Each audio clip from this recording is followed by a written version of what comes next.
order to quickly subdue it. Venom these snakes possess is comprised of potent neurotoxins, which work together to dismantle your nervous system and shut it down. They deliver from 200 to 500 milligrams of venom per bite, and that is enough to take down a small village of people, or powerful enough to subdue a moderately sized elephant even, in a few hours.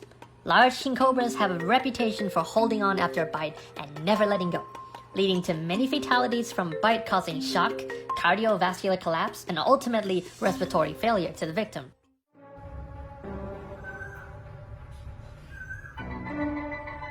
Now here I'm feeding Oracle a 5-foot-long monocled cobra.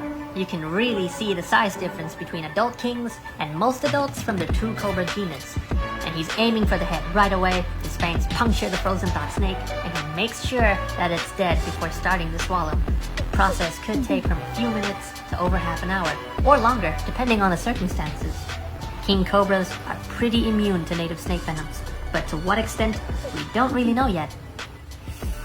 And back when Oracle would only take live prey, I've witnessed his hunting methods really often. And it's bite the head, bite the head, bite the head. Or sometimes he'll bite the tail, and as the prey snake turns around, he'll loosen that grip and then move straight to the head before the other snake can do anything.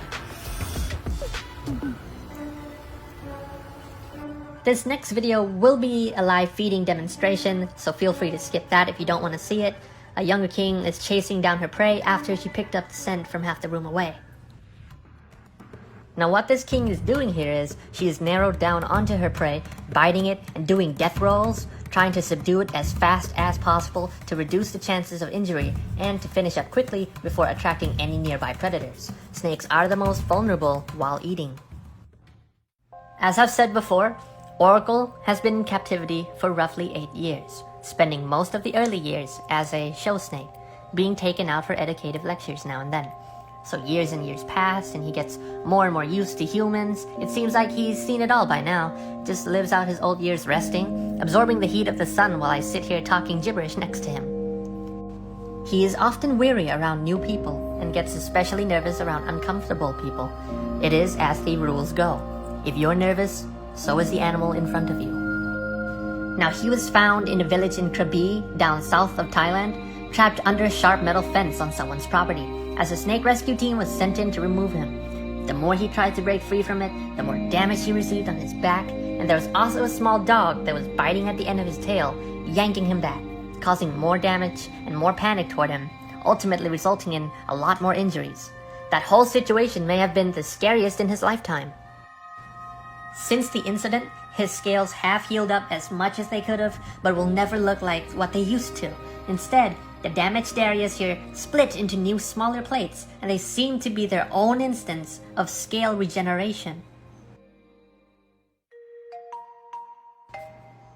Well, looks like someone's bored now.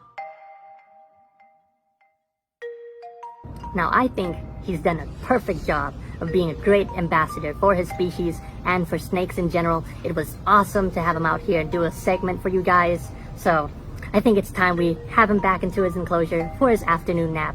We'll thank him for being such a good sport for us, and I'll thank you guys for watching, and I'll see you in the next video. Bye-bye.